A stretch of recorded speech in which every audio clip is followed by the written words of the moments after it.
Let's get Ali.REZA on the line. He's in New York City. Go ahead, Ali.REZA. Yes, I just had a comment for your guest. I'm an Iranian American, and I think in looking at your biography, and I've looked into it a bit, I think your only qualification to lead Iranians is that you came from your father's seed.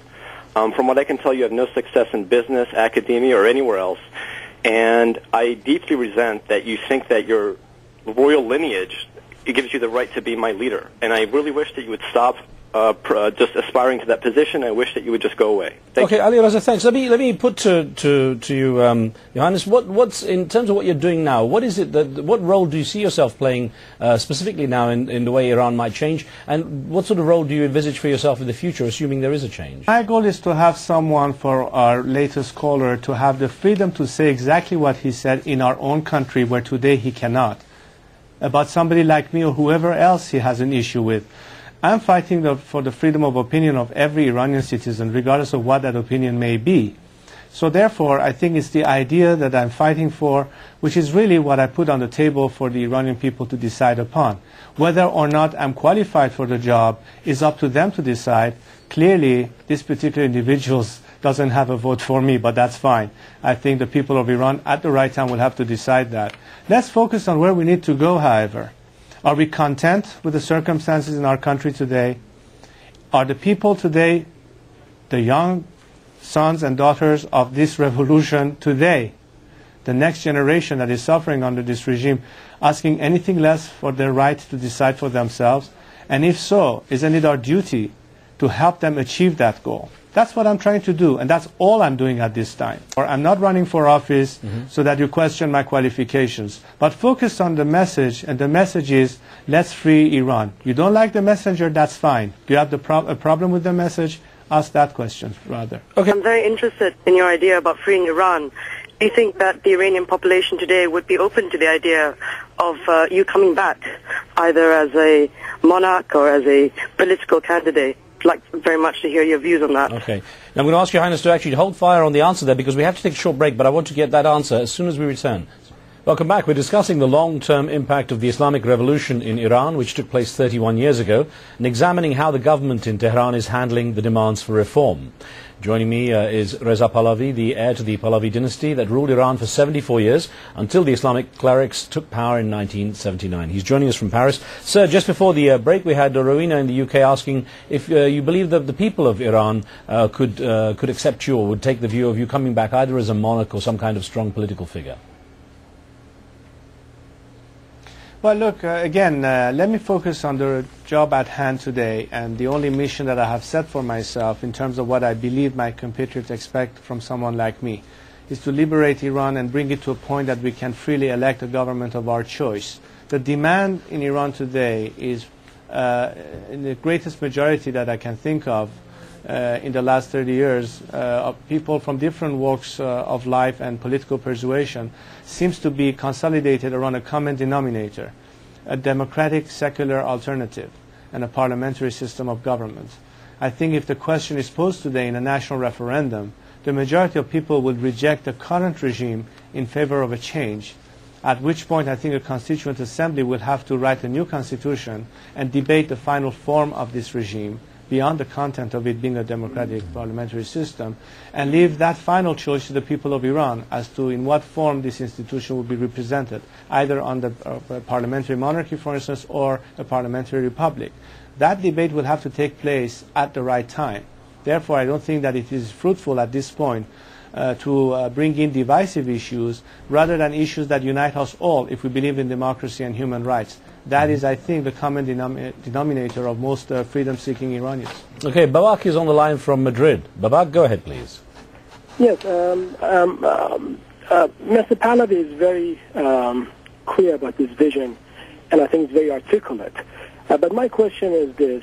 In a country where its regime is willing to use force up to extreme levels, does he think that really a non-violent movement can succeed? Okay. That's a very important question, and let me tell you why I am constantly insisting on the discipline necessary to succeed. The history of nonviolent movement has proven for the most part one thing for certain, that violent scenarios of change seldom lead to democratic outcomes. On the other hand, most successful civil disobedience movements have reached a democratic outcome. Point number one. Point number two.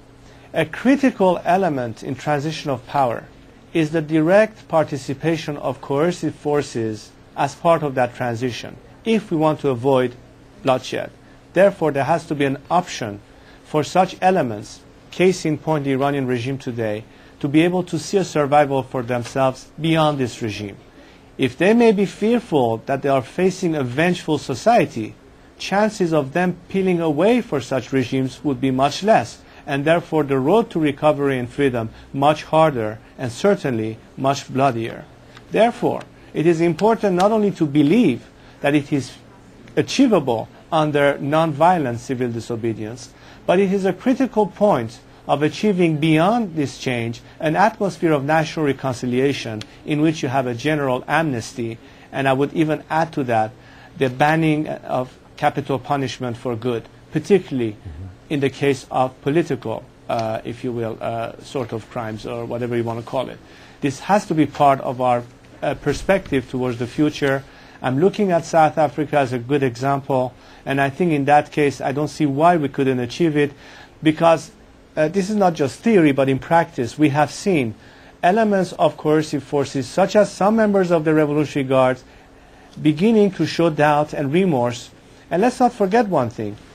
The same people who are today asked by this regime to fire bullets into the heads of our sons and daughters has gone to the war front, fought a war protecting our homeland and the life of the parents of the very same children that are asked to go and kill.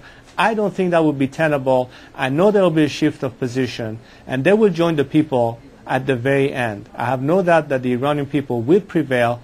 My entire effort in this is to try to bring that change at the least cost possible to our nation, both in terms of loss of life and in terms of its economic consequences. I cannot think of any other scenario but that of nonviolence, and I have yet to be proven wrong that the Iranian people cannot achieve it or that it is futile to think in that direction. Now, we had an SMS message that came from Kofi in the UK who says, does Reza Pahlavi think his father was a dictator? And I wonder, how are you able to at least shed the baggage that is carried with your father's name for having a very tough regime? But I think people who have an objective mind, including today's generation, realize very well that I have not genetically inherited the politics or the political circumstances in the era of my predecessor. I believe that I am my own man, and I have had a 30-year track record of my own. And I hope that people will judge me based on my actions and my thoughts rather than what happened at a time that I had nothing to do with.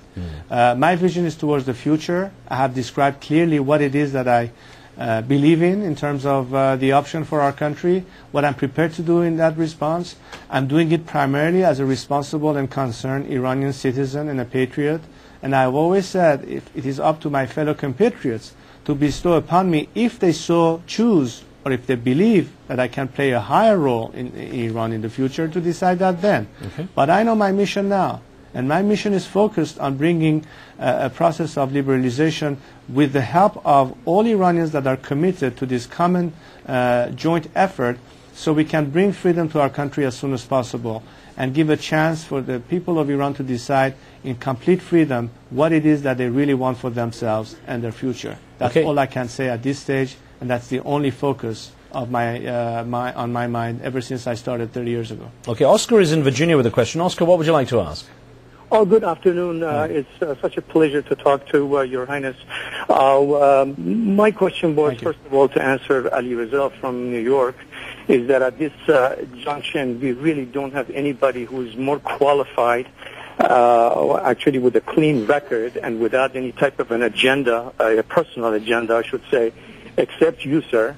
And I'm sure a lot of Iranians would like to see that, you basically try to organize some sort of a group so we can confront this Islamic Republic in a more organized fashion. Okay. Do you, sir, have any type of a plan to organize any type of a, group or what have you? Thank you. Okay. Thank you. Well, one of the chief concerns among the opposition, both inside and at home, inside the country and outside, is the fact that since the regime appears to be bent on trying to minimize any possibility for the current, at least visible leadership of the movement to be effective inside, there may in fact be some kind of a vacuum at some point in terms of the visible leadership. That doesn't mean that the movement will be curtailed. However, there may be a need for some reassembly of such forces outside, and this is where I think the diaspora can get involved, and the activists from abroad can be of assistance to the movement inside and help, create a contact between them and the outside world. I know you are. I have to ask your forgiveness because we're short on time. I thank you for your understanding. I do hope we have a chance to speak again. Good luck and thank you.